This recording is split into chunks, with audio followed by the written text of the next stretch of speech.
All right, welcome and good evening. My name's Marcy Cotov. I am the Chief Financial Officer for the town of Mount Pleasant. I'm also the Director of Finance and Corporate Services Department. Um, my department really provides the services to everyone else to do the good work of the town council. So we do all things finance, budget, payroll, procurement, collection of business license taxes, permit fees, information technology, and maintenance of the town's fleet. So let's talk finance.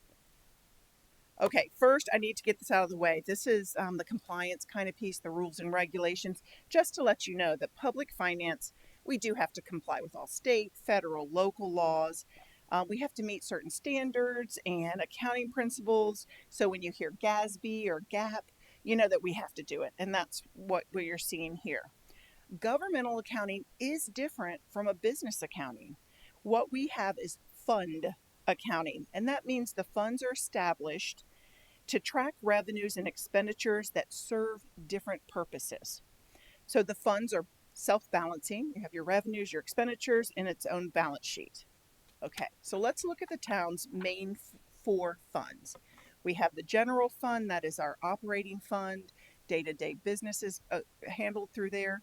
We have our capital asset fund. This has our capital improvement program projects. It has our comprehensive maintenance plan projects and our asset replacement plan. We have our debt service fund, and this is where we repay all of our borrowings.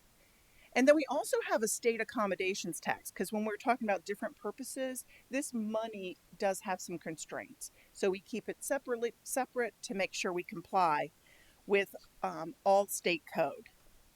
All right, so these budgets, let's just take a quick look. This is the annual budget process.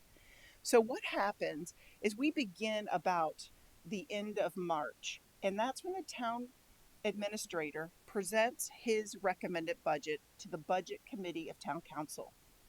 And he talks about the theme and what we're achieving in the next upcoming year, because the budget really is our plan of what we're doing the next year.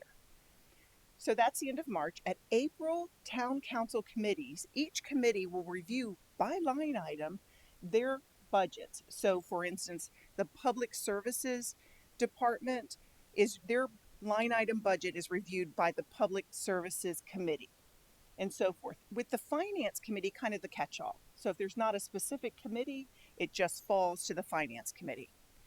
So that's the April committees. April town council, there will be a public hearing on our budget each year that's has a prescribed time. So the ad goes out a month in advance. So we have that.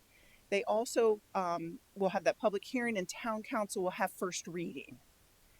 So before the next town council meeting, the budget committee meets again.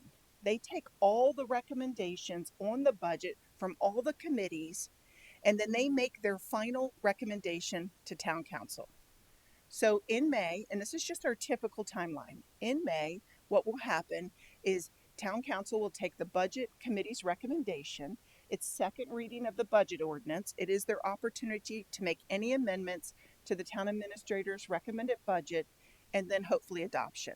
Now, if it didn't happen that way, we certainly have till the end of June to get it adopted, but we tend to use this to build in time in case there are more meetings or questions about our budget. All right, so let's look a little more at each of the funds. So the general fund is our operating fund. It is $115 million. It does support day-to-day operations, pays for our staff. We are a service industry, so 61% of our general fund supports our staff. Our utilities, other contracts, and there is even where the general fund will transfer some of its revenue to other funds. All right, so here's kind of a high level look at the general fund revenue. So what you see is property and other taxes. They are 45%, almost half of the 115 million. In fact, that section is 51 million. So of that property and other taxes, there's two main components. One is property taxes. So of that 51 million, 33 is from property taxes. So the county does the town's appraisals and assessments. And of those appraisals, the assessment is generated by either 4% residential or 6% non residential. And then we have millage rates. So, really, let's kind of, what does this mean? So, let's look at a home that is appraised by the county at $500,000. Now they've qualified to meet all of the 4% residential criteria. So we multiply that 500 by the 4%. So really the assessed value that we're working with is $20,000. The town's operating millage rate is 34.7, but since it's per 1,000, you can see how it's displayed here.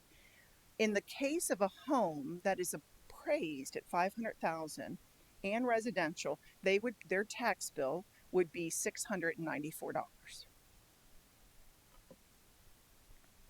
All right, the other part of that 51 million is sales and use tax. So there's the 6% South Carolina state sales tax. There's the town local option 1%. There's Charleston County School District's educational capital 1%. And then the transportation piece from the county is really 2.5% that make up 1%. So that's 9% if you go to the store and you buy something. So I want to talk a little bit more about the town local option sales tax, because when that sales tax comes in, I get two amounts of money. I get about $7 million that we use to support our general fund. But in this year, I have about $9 million that I get in that I have to use to reduce property tax bills. So when you think about it, you remember that $500,000 appraised value, and then it generates the 694. Well, when I have to calculate what that 9 million means, I have to set a local option sales tax credit factor.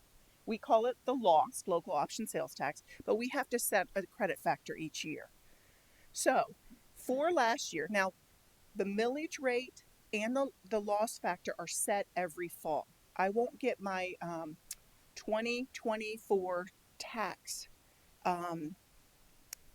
tax assessments and appraisals until the fall, and I'll take it to town council. But last year we had 0.0005, which it goes not against the assessed value, but it goes back to the appraised value.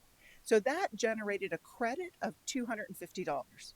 So at the end of the day, for a $500,000 appraised value home, once you take in the local option sales tax credit factor of $250, the bill goes down to $444 for the Mount Pleasant portion. There are other things out there, but again, I'm just kind of looking at Mount Pleasant, and that's what our piece would be.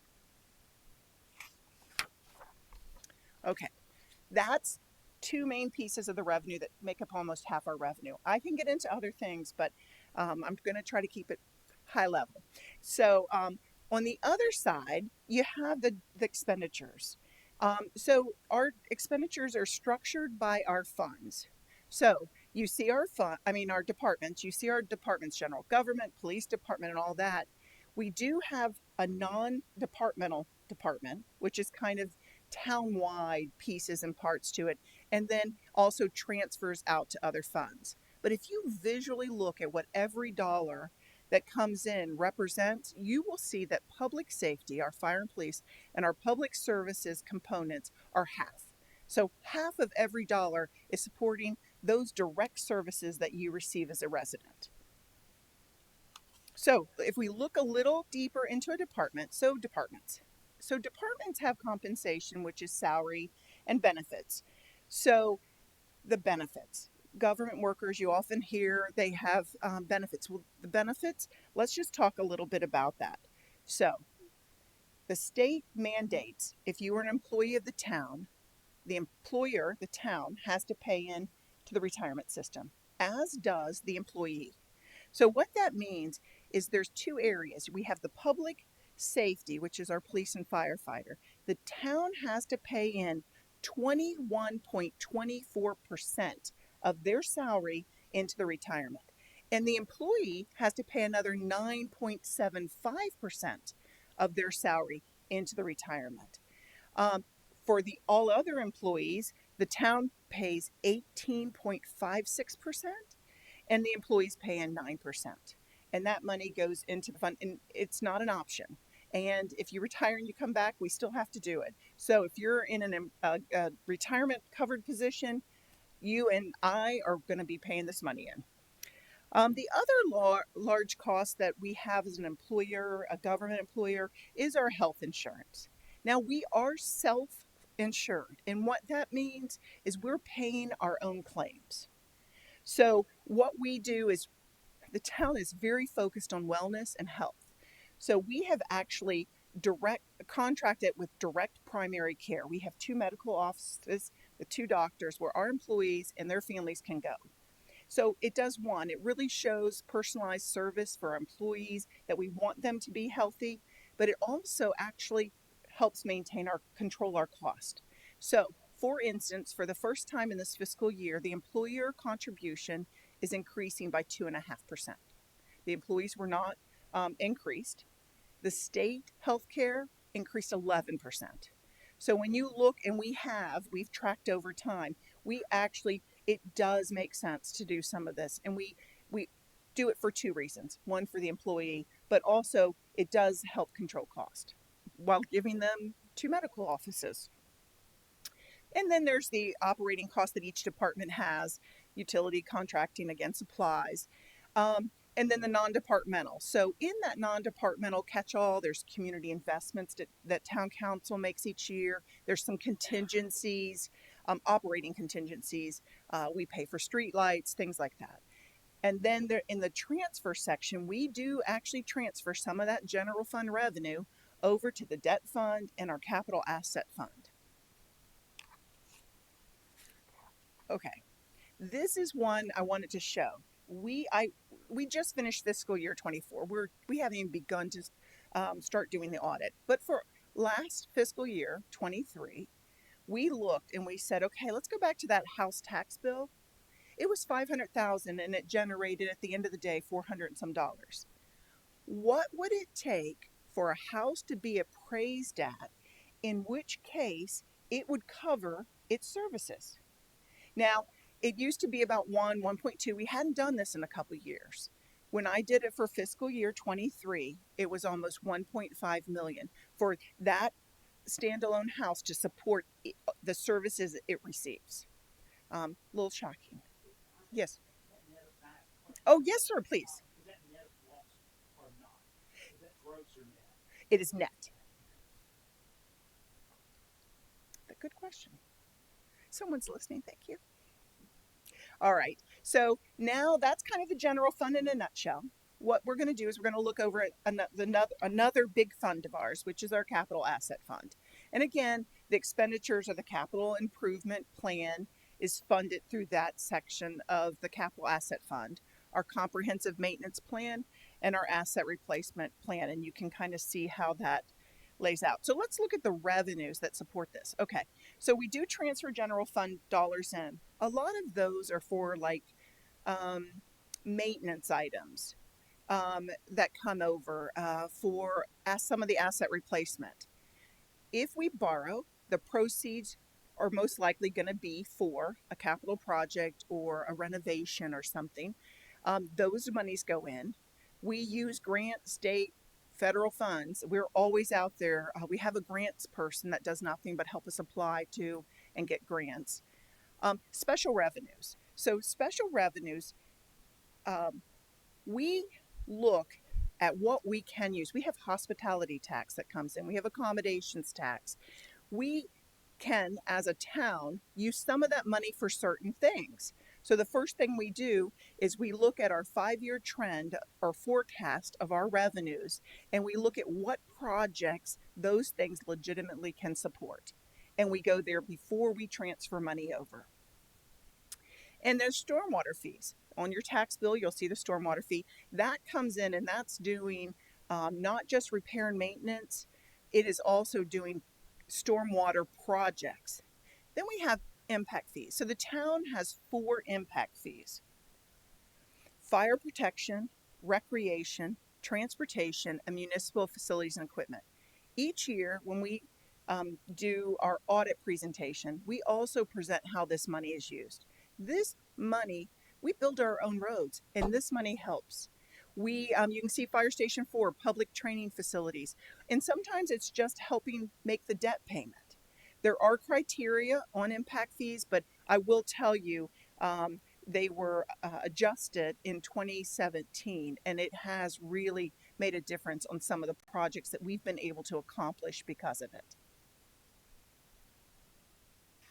Okay, so let's just look at the CIP section. So the CIP, the Capital Improvement Plan, it's an adopted 5-year plan. And in there, we're aligning what projects versus what revenue sources can be used. So when projects are submitted and annually, they are reviewed against 12 criteria. And each of the criteria ranks and rates them so that at the end of the day, it should prioritize the projects most needed. I mean, it looks at things like safety and other pieces. So, and then our capital improvement plan is by functional area. And so just to look at some of the projects that in this year, they either got us additional funding, they got complete funding, or they got the beginning of the funding, because we're always trying to align when the money's needed. Because I don't want the money just sitting there. We're always trying to use the money. And then I just put more because we do have a lot. Okay, the comprehensive maintenance plan. So the town has, for instance, stormwater pipe repair and rehabilitation. In fact, this year, one of our focuses, one of our themes of this budget was really looking at our resources, maintaining our facilities, maintaining our staff. I mean, we looked at different components. So we have increased the stormwater pipe repair and rehabilitation to 1.7 million. It was 1.5. So every year we are going out there, doing pipes and any of our assets, pavement preservation. I mean, we do build our own roads. We have a vested interest in maintaining those.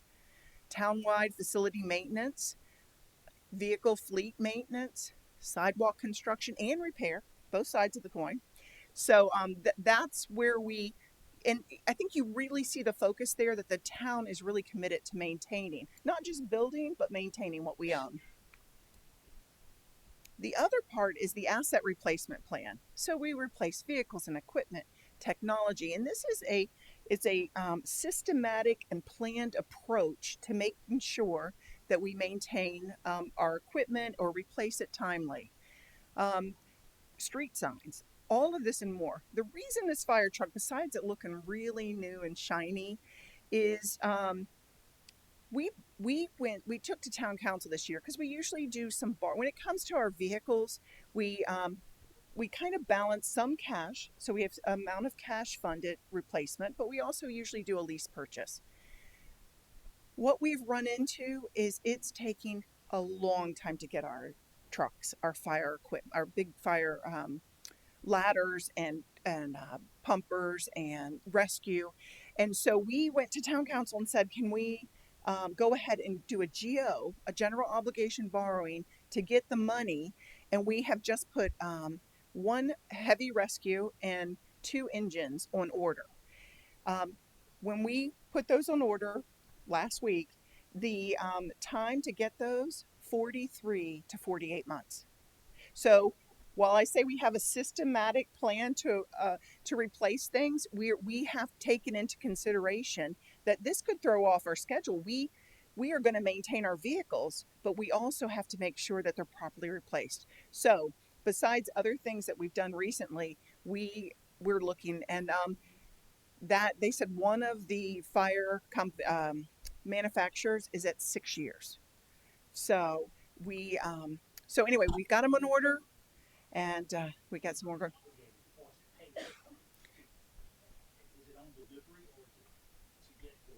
It's on delivery. On delivery. So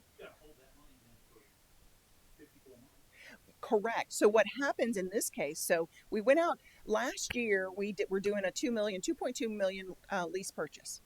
We went out in August, and the interest rates were so high. So as we're working, yes, the town administrator presents his budget in March, but you better believe we're working on it in November. So we're like, okay, the idea of borrowing.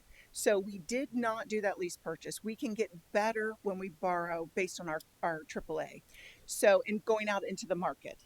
So so of the 10 million, 2 million is from last year, and 8 million is four of which is these trucks. So we will borrow it. We will be able to get interest on it. We just can't get more interest than we pay. But it could turn out, especially the way things are right now, that it really is, it's going to balance itself out. But yes, but we need to get the money to also pay for last year. So, but yes, 43 to 48 months. All right. Okay, debt service. Now we're talking debt. Okay, we do have the highest rating, AAA, from both Moody's and Standards and Poor. The revenues coming into the debt service fund are debt millage, and we'll talk about debt millage just a second. A transfer in from the general fund. And the reason we transfer in from the general fund is because debt millage cannot be used to pay for lease purchases. And then we have special revenues. So maybe impact fees to build a fire station. We might use some of that impact fee money to help offset the debt. So it's kind of a balance there. The expenditure side of our debt fund, so we have 6 general obligation bonds. And general obligation is just the full faith and credit of the town behind this. We do have limitations on how much can be borrowed. So when it comes to general obligation bonds, we have an 8% cap. It is based on the assessed value of the town. So when I look at the assessed value of the town, I don't have the new year. I looked at last year. I looked at how much outstanding principal we have, and I reduced that. And 8% of our assessed value minus our outstanding principal, we have the ability, 56.5 million is our capacity right now. Now, I say that, but what doesn't count against that 8% is if we do a referendum. So if we today wanted to go out and borrow 50 million, it would reduce my 56 down to 6.5 million. If we do a referendum for 50 million, I still have my 56 available capacity.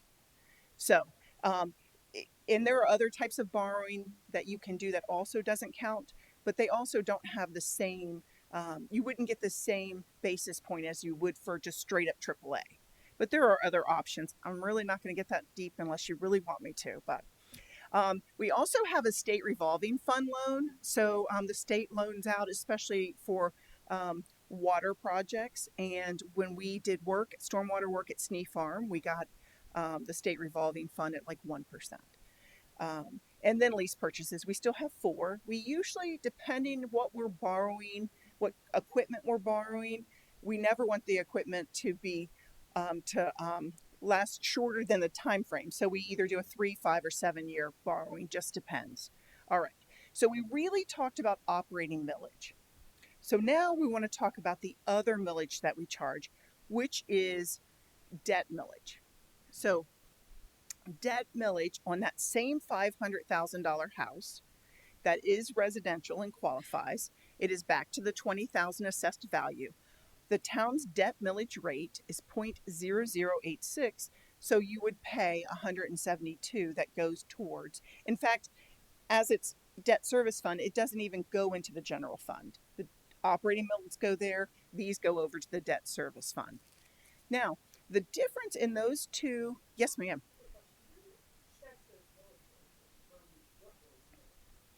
So we generally build our budget, unless told otherwise, we build our budget on our current millage rate.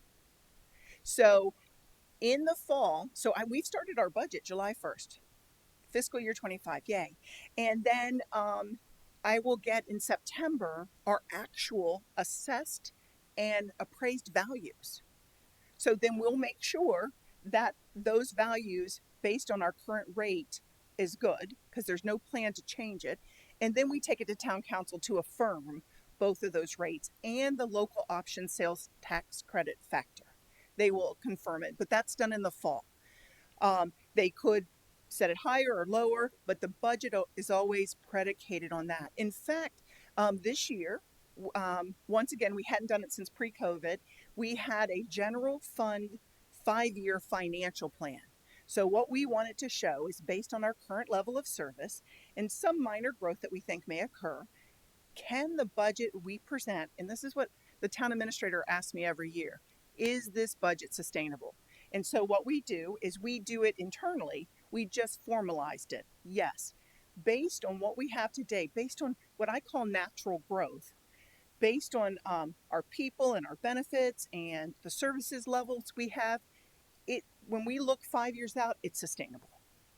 So, yes, sir. And when the county does a reassessment, Yes, sir. generally there'll be a millage drop, because generally in the past we're seeing appreciating property values. So is that? That is correct. So 2020 was the last reassessment. So 2025 will be the next one. So what happens is the county, the state, because it's in code, they don't want a municipality just to go forward and actually make money on reassessment automatically. So what happens is with the operating mills, we can only increase the operating mills each year based on what the state tells us. So we get this letter, and we've already got it this year, and the letter says based from 22 to 23, the increase in your population and the CPI, you can increase your mills 4 point some percent. So if in September I come to town council and they say we want to increase our mills, this is how much you can increase it by. If they don't, I can bank it. So I can bank up to 3 years. So how that deals with reassessment. So in a reassessment year, which we will be doing when we're doing our fiscal year 26 budget, the state says, okay, you, Mount Pleasant, your operating mills, not debt mills, only the operating side is 34.7. You, so that you are not making money on the reassessment, have to roll back down to, let's say they make us roll back 4 mills. Now, that means all things being equal, we should get the same amount of revenue. We're just not making it because of the reassessment. If town council says, but you know what? We got some good stuff to do out there. We don't want to roll it all the way back. I would have whatever that year's allowance is of mills and my 3 banked years, and they could go back up, above, just depends. So right now, when I'm looking at, I think I actually wrote this down. Today, we have about the ability to increase over 7 mills. So between the bank and what we were allowed, increasing population does support that as well. But so we're not in a position where we're constrained by that, at least not at this time. Who sends that letter from the state? Is it revenue? It does come from the Department of Revenue, yes. We get it about April each year, and it shows the 2 categories and says, here's your percent. And then we take that over and take it against our rate. So that's operating mills. So the state code says you are limited, municipality, from these fluctuations unless it's within this money. So I do have limitations. On debt mills, I don't. So any year we can increase or decrease our debt mills with one caveat. I cannot generate more money than my debt payments. So if I go out and I borrow, as soon as that borrowing's over, I have to decrease my debt mills. You don't have a choice. You can't go, whoo, don't pay any attention, I'm making some money. So that's the constraints. This one is constrained by the millage growth allowed by state. This one's constrained by how much debt you actually have. Marcy, I'm sorry. Yes. Is there the fact that you can't make revenue off of the operating mill? Let's say, I know in past you see, of course they roll back millage rates most of the time. So if let's pretend you have a budget, and let's say you don't utilize that budget, and your operating mills are based on that. What happens with that excess money? Is there a cap on that excess money, or how does that work? Right. As far as what the debt mills were set at, and the fact that you didn't utilize that money that you budgeted to make? So the debt mills, there is that contingency. On the operating mills, the town council can intentionally set it higher than what our operating costs are. That doesn't have, it is constrained on how much it can grow, but you can grow it to the max each year and bank that money. So on the debt side, if you don't have debt payments, you can't bank the money. You have to be making your payment. And yes, sir. Go ahead, sorry. No, no. The, the six, what are the current six general obligation bonds that the debt measure that out there? Okay. So let's see. 2023, we did a 50 million referendum for recreation. 2021, we did 10 million. That was stormwater. We did Royal Avenue and some other support of some other grants that we got in the old village. Um, um,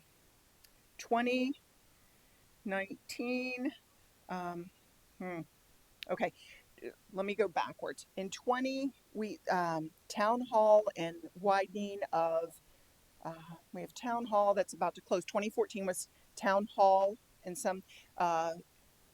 2025 we end the 2010 we did widening of Route 17. It was refunded in 2020. I think we had a savings of about 300,000. It's got 5 years left. This we are law those rules and regs at the beginning. One of them is that we can't just refund anytime. It has to generally be 10 years. And so at 1010 for 1020, 2020 is when we refunded. Um, You had four so far. oh, I know you're trying to I think. didn't bring. I didn't. But and now I'm gonna have to think about those. I didn't. That's one of the things. I was like, We do can, I bring my whole budget? we can certainly But fly. actually, when you go to the budget document and you go to the debt section, it lists each general obligation and what revenues are funding the repayment of it, and it lists each of those. So one of them is the 10 million we just borrowed for our fire trucks and our other equipment. So I'm at five. I'll think of that. Yes. Okay. And what? Okay, so That was the 50 million. 50 million. And it was the more than just the park, but it was rolled up in there. And the interest that is earned on that, what is the cap that y'all are allowed to keep on that interest Okay. that's earned on those? Is So it per bond or is it a total or how does that operate? so general obligate the bonds are very particular. You have to put them in their own account. They have to keep their own interest. The interest has to be used for the same piece and stuff. That's the technical term. You have to, for instance, the 50 million is generating interest, so at some point we'll come back and put it towards either one of those projects, depending the cost that comes in, or another recreation project that's allowed. So arbitrage.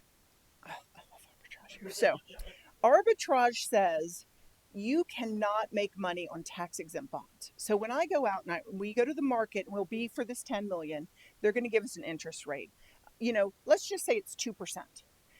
Right now, we are getting good interest on our money. How long it lasts, I don't know. The feds are talking the fall. So anyway, but we're getting, which is why we're watching when we're actually going to go out to the market. It looks like September, October might be good for us. But anyway, so arbitrage basically says if you're paying 2%, you can't make five. So but it predicates on different things. How fast is the spin down? Maybe the interest rate fluctuates. I mean, there's even if you can do it with completely use all the money in 18 months, it doesn't matter how much interest you got. So there's all rules and regs. But generally, every year we do test for arbitrage, and we would look at one and we would say, okay, right now that 50 million has made, I'm going to make up a number, 3 million, 2 million we can't spend yet.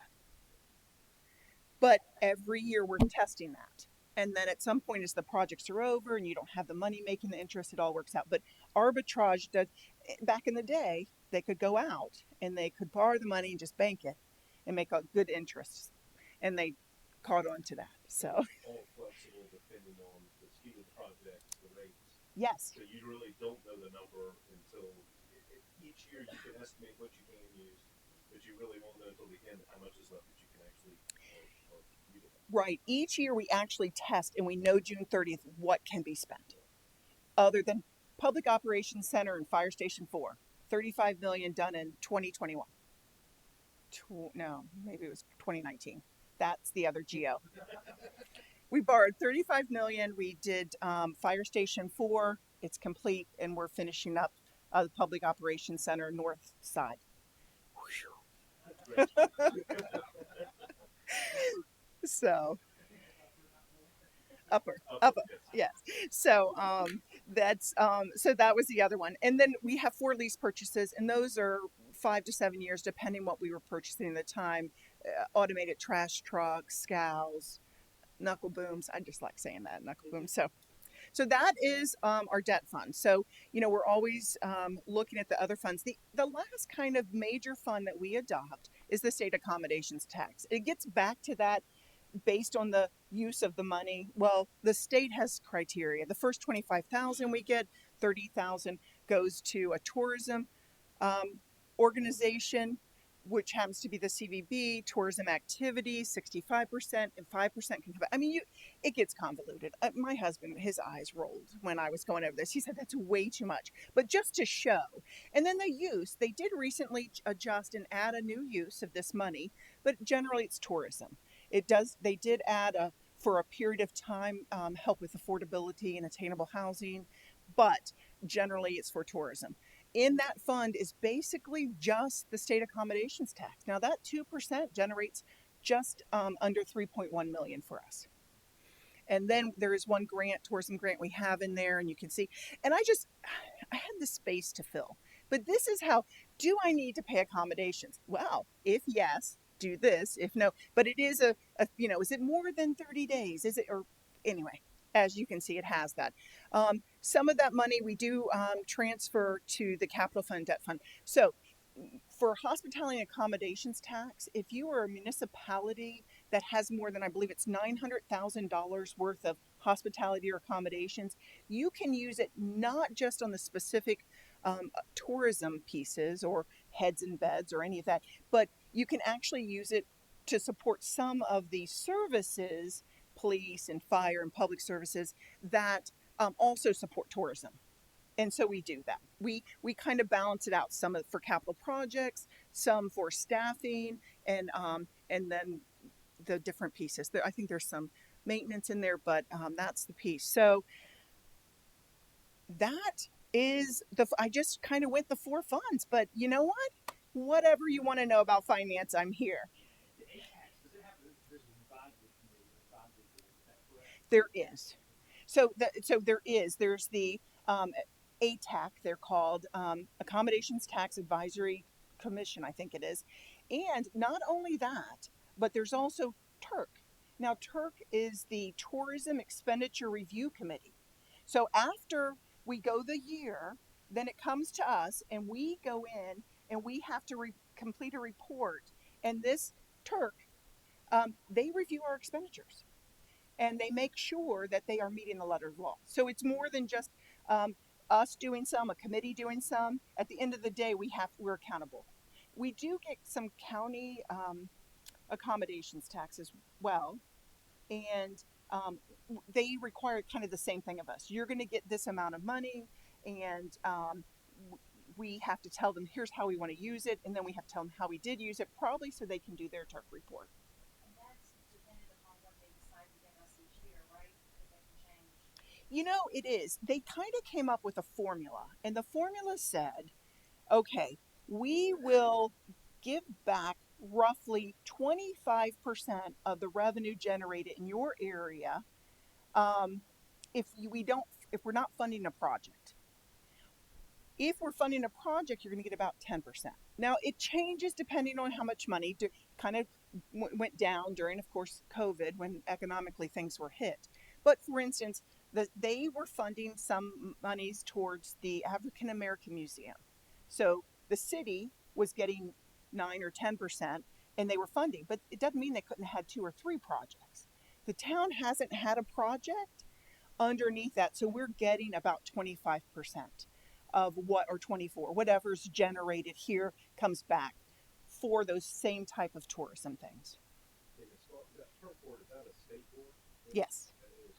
And so, for example, the 25, so you end up getting the 25, you can take the percentage for, if it's over the 900 to use for kind of general operating.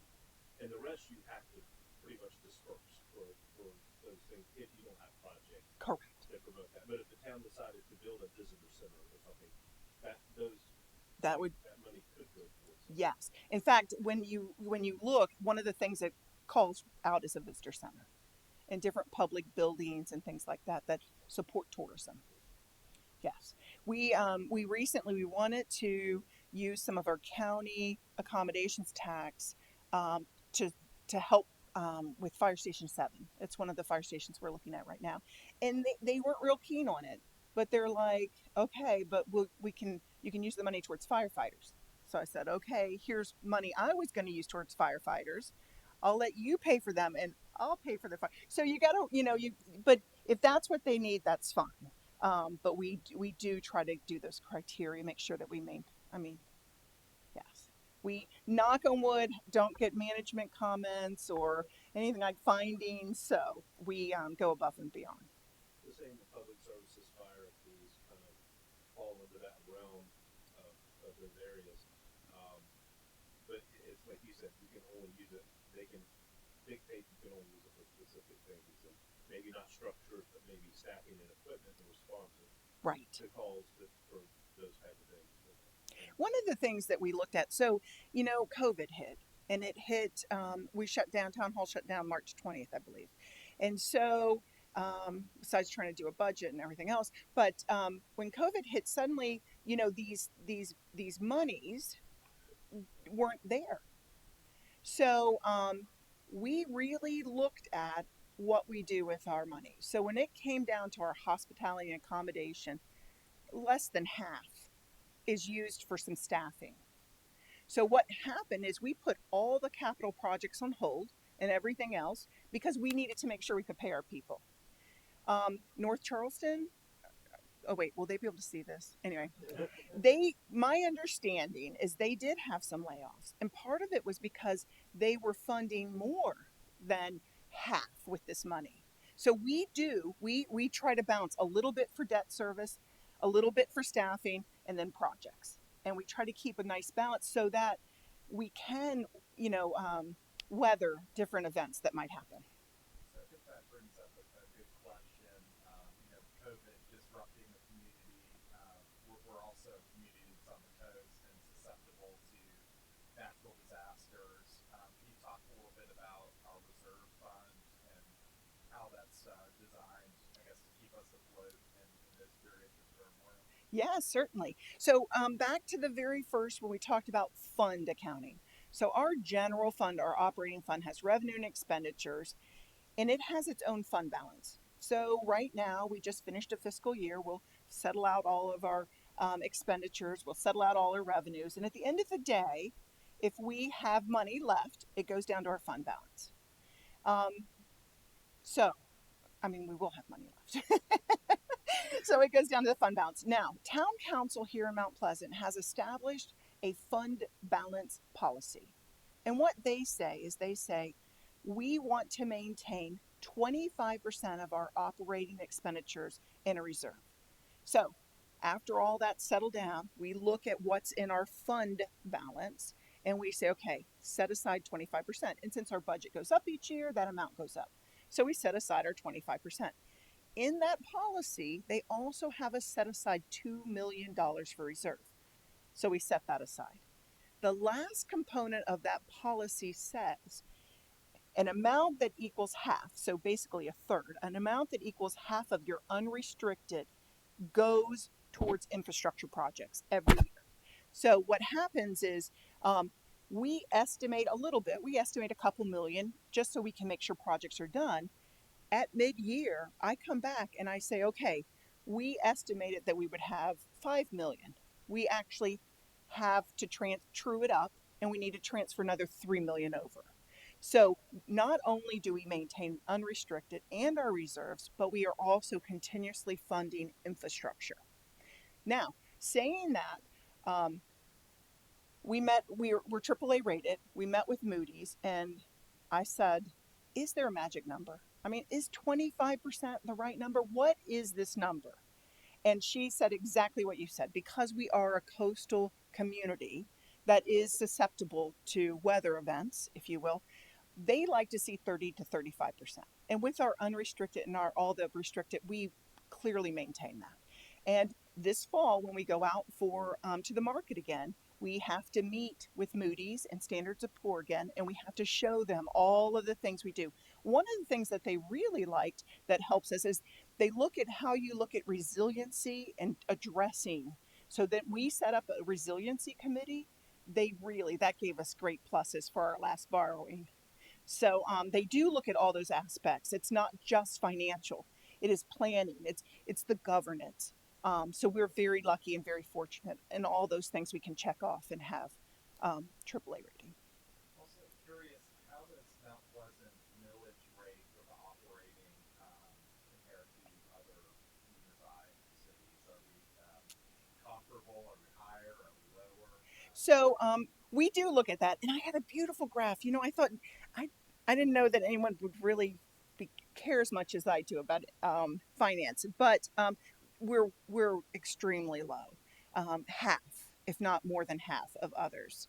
But we do those SWOT analysis and check how our region's doing, how we're doing, and as far as millage and the services I think that we provide, I think we're top notch. But yes, our millage is much less. Okay, very good presentation, first of Hmm. all. Secondly, in terms of reserves, the state reserves runs 5%. So just for context. Third thing, if you go back Mhm. to one of your original slides, something that I've heard administrators and council members talk about for years. Um, I think we're 30-year residents Mhm. here. I think Noah, sorry. okay.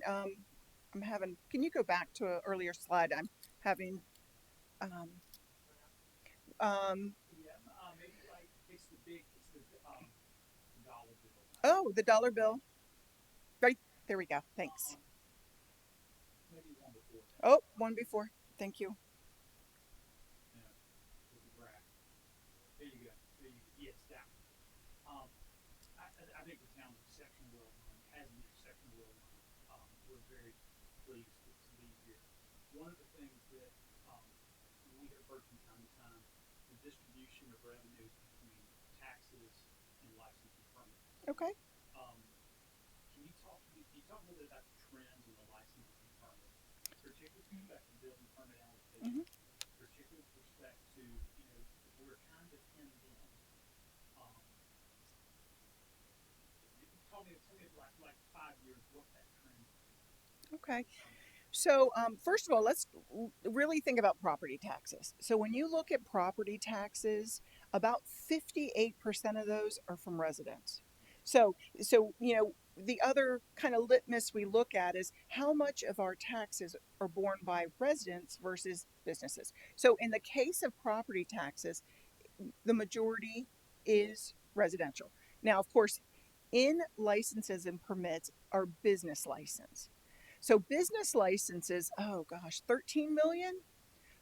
And so then you're going to see that's going to be businesses. So it kind of creates to me, a nice balance. I don't know if there's a perfect number, but that's where you have the business licenses in there. During COVID, and it could just be that particular time, but what we have seen is when people weren't out building houses, they were adding pools and decks. So it switched from issuing building permits for new dwellings and went into renovations and stuff. And the town really is looking. I mean, we're kind of going into that. Um, is there much new, or are we going into a retrofit? Not the right word. Sorry, it's late for me. Yes, thank you. And I guess that maybe that's what I'm thinking of is that um, is it sustainable? Because I think we've enjoyed a very high level of service, and is this growth as we have enjoyed over the last 30 years, is that sustainable? And I guess that's really my question is, does the revenue picture, will the revenue picture shift? And of course, this is no doubt there are a lot of people renovating now. They're not really renovating. Correct. So redevelopment. Thank you. Someone I think said it funny. So from development, in a lot of cases to redevelopment. So when we budget, and it just might be the way I was raised in the budget world and the finance is that we're very conservative. So when I look at property taxes, what this budget is predicated on is only last year's appraised and assessments and any actual COs. So this is what I mean about that. We don't go and we don't look and say, your house was, there's that $500,000. Your house was appraised at $500,000. It is a reassessment year. The state caps at 15%. So that house goes what, from 500,000 appraised value to 560, although it could sell for $1 million. So it doesn't go to the market. So the appraised value for houses 5, 10, 15 years has been capped. Where it comes is when it sells. When it hits the market, it comes back onto our rolls, if you will, at market value. We don't count for that. We don't anticipate that. That is just not, that adds a level of conservativeness. So when we had to go trend for the 5-year financial plan that we said, yes, this is, we took it to town council. We believe this is sustainable as it is today. A little bit of growth in there of positions, but not much. But you might need another police officer or firefighter. So there's some. But when we looked at that, we look at the past, but we also look what we know at the future. One of the things that we struggle with is business license, because it used to be July we'd get our money. Now we go all the way to April to get our money. So March, you figure we've already started our budget and we've presented it. I don't even know what my April collections are. So we had to build based on the year before. And this past April came in $1 million extra or so. This year you did increase the business license fees, didn't you? Yes. So and we will be adjusting our business license fees every other year now. So when the State Standardization Act went in place, it said every even year they will go out and they will look at the IRS data. So there's two components to a business license. There is the North American Index classification. So what is that business? But then there's also the IRS data about the business's ability to make a profit. So what will happen, hopefully by December, we will get from the state. So the municipal association helps, sends it to the state has adopted, they send it to us and say, okay, you have 7 main classes, class 1 through 7. A business in class 1 is okay. A business in class 7 can make a big profit. And that adjusts. We definitely saw it adjust during COVID. Some of your sit-down restaurants, they dropped to a lower class. Things are changing. So every other year now, we now have to adjust our classes. So one of the things we look at is what's the business, which classes are going up. Which last time we adjusted, we had 7 go down, 2 go up. So now we're in a position, okay, so what is the value of those? How much money do they bring? How much is it going down? What will it take to maintain neutrality? Do we want to make it? Or, so we now have to do that every odd year. So next year, 2025, before December, I will bring back, here were our class schedules and rates. This is what the state is saying they need to be. These are which ones are changing. And this is what our recommendation is. So that is now a component of the state standardization for business license. And when we increase the rates in the different classifications, I guess 13 million is a big part of that number of just on the business licensing alone. I guess it's a fine balance you got to find as far as you want to encourage business to increase that, add that million. You don't want to price them out. Correct. And of course, Mount Pleasant real estate is quite expensive for businesses to come in the first place. My other question is, of that 34% in the 5-year plan, of course, we've seen a huge amount of development in major development. We talk about renovations and other things, but we're talking about major subdivisions, those impact fees, those permitting. And even with the moratorium on multifamily, you still had all the retirement communities building, so that kind of offset that. With the growth expected to probably go down, and trying to offset that with renovations, those things. Where do y'all see that percentage in 5 years of that number of the licenses working? So I think if I remember, we have a 2%, kind of conservative. One of the components that you're not seeing in here is insurance. So the insurance company pays us that's their tax. And it's a percentage on policies sold in Mount Pleasant. I don't know if y'all know what's happened with the insurance bill. We just switched companies. Okay. So we haven't raised that rate at all. I mean, it's state set. It's not even up to us to say, oh wait, we want to higher or lower. But that one piece, unless there's, and I'm not advocating for anything, but unless there's some regulation or change, insurance, that component of that could drive the whole thing. Is offsetting a lot of the growth. Yes, sir. That's interesting. Yes, it is. This doesn't show. It's kind of buried in there, but that one piece, we're like, what the heck? We just got like $10 million. Because look at what you were getting not near that much because there wasn't the insurable structures, and now Correct. all those structures will continually, unless there's a major change. So y'all are kind Right. of banking on that to What? offset some of the growth. Right. Plus, it's based on the what the policy costs that they're. So as policies are going up, yes, and it's not that's one that we just are kind of watching. But if you take that and you take just um, the businesses themselves, and we're not, we believe it's sustainable based on the past, what we saw during COVID and those pieces. But we do watch that. We watch the hotels, the average daily rate. I mean, we are looking at all these aspects, trying to make sure that we're giving a good, conservative, solid figure. And that it is sustainable at the level of service today. Well, and I guess that's what I mean. It's impressive to me. 34. I mean, a third of the budget is coming from permits and fees, and I guess that's where, at some point, maybe before, at some point, the last 10 years, Eric, or maybe it was back in Mac's day, like, look, we have benefited from all this growth, and I Mhm. guess that's what I see. And it's not only on the property tax side, but also licensing permits. Right. And it's one thing we look at new business licenses, but what it's not, you're not really seeing is that new business could because someone else went out of business. So it really might not be an additional business. Um, but the last time, it was the first time really going through our first update under the state standardization, we just went for revenue neutrality. We weren't trying to adjust anything, just kind of here it is.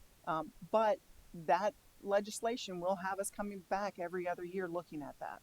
So, and that's going to be our first indication as we're looking at that. When you look at what the IRS is saying, they can make and everyone's dropping. That's an indication that there's something more that you need to watch. But we try to get those economic indicators. And at that 2%, and I know, of course, that in turn, the cost of a level service is definitely had to go up. You had to add more fire stations, more police officers, more public service, more infrastructure. So, and you're saying in that 2% sway, I mean, how much growth do you expect in the operating budget in comparison to that in the coming 5 years? So it's a resolution out there. I had all this. I had this big binder, and I'm like, who's going to come out and want to hear about this stuff? I love that people are interested because I am. So we had a 5-year plan, and so maybe license and permit had a 2% growth, but maybe there's a lesser growth somewhere else that we balanced. But we tracked major revenues, what we estimate for 5 years, and we do that not just for the general fund, but every special revenue we have, we forecast out 5 years. Sometimes longer, depending what we're seeing, and the reliability of it. I mean, impact fees, they built some good stuff for us, but it's gone down, and so we have to adjust to that and then look at other things.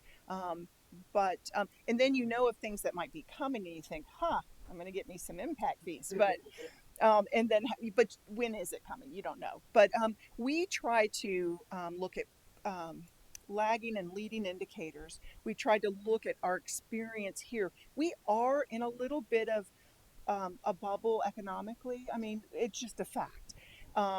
not just Mount Pleasant, but the region. When you look at the industry that we have, and so we look at that and we try to do our best. I I so we used to do the 5 year balanced general fund financial plan, 5 years. We did, I think 2019 was the last one. I actually went to see how far off. Like back in 2019, when I looked at 2024, and surprisingly, I wasn't that far off.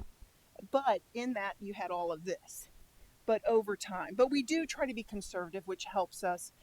We do try to plan out in the future. Like I said, I can't even put something together I take to the town administrator, and he's like, is this sustainable? I'm not even going to look at it. What kind of compensation? And, and compensation is not always just growth. I mean, sadly, we have turnover. We don't want that, but that does, self adjust. One of the things that did go away is the state mandated that retirement amount that we're paying 21%. The retirement fund was not doing well. And so they put in legislation that required an increase 2% the first year on the employers, and 1 year, 1% every year. That just in it, this is the first year I don't have a mandated 1% increase on both for the public safety and the other government employees. It's double. The employer contribution is double over the course of 30 years. Yes. Double. Yes. I mean, to think I want to hire this person making, I don't know, 50,000, and I've got to pay 21% if they're public safety, or 19% if they're not. I mean, it sometimes can be daunting in healthcare. But again, the things that I love about Mount Pleasant and working here is the forward thinking, like how can we control cost, but how do we recognize that we care about wellness for our employees? I mean, they schedule events and programs and all sorts of different pieces, um, because it makes a well-rounded, healthy, happy employee that we want to retain. But on the backside is the cost, and so we do those pieces. But it has been. I've come here and I've been here almost 9 years and benefited from prior people's forward thinking. I really have. So it's made it kind of easy for me. Regarding the insurance, I know y'all are self-insured on the one hand. Are the town's own property, are those self-insured, the actual property, or is that, how does that work? So, like Daniel brought up, in the event of a storm, I didn't know what the limits were on what y'all self-insured your properties and assets. How does that? We have, since I've been here twice, we've kind of tested the waters. Are we in a position to be self insured? And the results that come back to us is we're not quite there For properties. for health insurance. Yes, thank you. We have health insurance fund. It's an internal fund because it's just for us, and the money's adopted in the general fund that goes over. The employees go in. We also have an insurance management fund that is property and casualty and workers' comp. So we've gone out, we've tested a couple times. Just about 18 months ago, I think they checked. The beauty of that fund is we send the money over. We pay claims, if you will, and things like that. For property, we pay in our premiums and all of that. Each year, if we don't spend all the money, it falls to the fund balance. So as that fund balance builds up, it gives us the ability, if we wanted to do something else, because what you don't want to do is go self-insured in that first year's catastrophe, and then exactly. What we are for workers' comp and property and casualty is we're in the municipal pool. It's called Smith and Smurf. Love those names, little blue guys I see. But we are in the municipal pool for that. So by pooling it, we believe that we have good um, uh, protection, good coverage, the whole thing. One of the things that had come up had been cybersecurity, and so since then we've put a lot of things on the technology inside in place so that we could actually qualify for cybersecurity insurance, because they were kicking everyone out because people were going after governments, and the town again has really progressed. No one out there, don't take it as a right, exactly. And is that a national fund y'all are part of for the municipality? State. It's There's state. So there's the state insurance fund, but then there's the municipal pool, and we're part of the municipal pool. We just had a update briefing on that, and I think I forget the number of municipalities they said. Say it's 200, about 120 or something are in the pool, and so it helps balance us out on that. But we have at some point, um, other municipalities have gone self-insured, and we may get to that size. We're just not quite there. I think that's a tough one to take on, especially if you're in that pool, because the breakup of the cost compared to inland municipalities and your liability as a coastal municipality and the amount Right. of assets Right. structure within the state equipment. It's Yes. a tough one. That is. So, what's your favorite part about being the CFO? Oh my gosh. You know, this is going to sound hokey and corny, but you know, I have had the ability to build a team, and I am working. We were problem solving the other day around this table in one of the conference rooms, and I'm like, I've really hired some smart people, and I really like them, and it's really a good group, and the focus is about providing services. You know, it's not about it's all the things in our goals and our vision and our mission, providing superior services, um, in a manner distinctive and impactful. I won't go there, but anyway, it is, and I've had the ability through what town council's done, quite frankly, allowing with our pay increases to hire some people that want to be here, that live here. In some cases they don't, but they're as excited and as vested as I am, and that's pretty darn. I mean, we got a phenomenal IT team. I mean, all that cyber stuff that they've put in place. We've got a fleet manager that is, I mean, he's constantly managing to make sure those vehicles are safe and on the road. With the it's just impressive. Procurement. I'm going to tell you right now, there's no way you'll ever see us in the newspaper for that is not a challenge for procurement. I have a phenomenal team. I mean, raised in federal government procuring, that is making sure. Oh, sometimes it's like, can I just get this? No. But making sure we do things the right way. The finance team, I mean, it. We changed auditors. I feel like best practice. You have an audit firm for 5 years, maybe you go another five, but you don't go past 10. It's just, you become too close.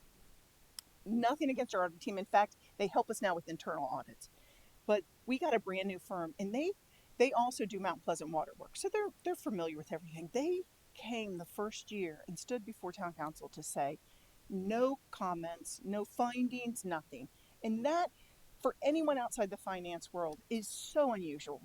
But it is this team that, you know, some days we're pulling our hair out, but we're making sure that we do the right thing, and that's the best part. I've been a public servant 40 years now, so it's awesome the people I work with, and not just my department. So, and great management.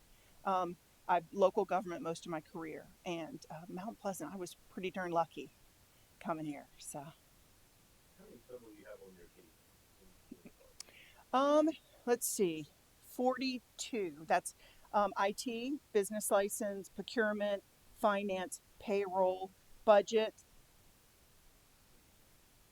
fleet management. Thank you. You were listening. Thank you. Fleet management. So, 42. And you've even got people dedicated strictly to looking for grants and chasing grants. Yes. Because grants, I want the money, but man, you have to comply. So this person that has grants and is also an accountant is looking for the compliance person. I mean, that's where you can really trip up an audit. So not just looking and helping, but and becoming certified right now, but also understanding the compliance and the accounting portion of it. So You get $1 million grant or $10 million grant, and the same compliance department. correct. And we're building a road, Billy Swales. It's got 10 million or more. Now I've just changed how I have to procure it. You know, all the do am I running into prevailing wages with yes, with federal contract? Am I running into buy American? That one wouldn't be, but it changes it, and sometimes you think, was that worth it? But then, you know, if I'm getting 10 cents on the dollar, 50 cents on the dollar, I'll take it. Okay.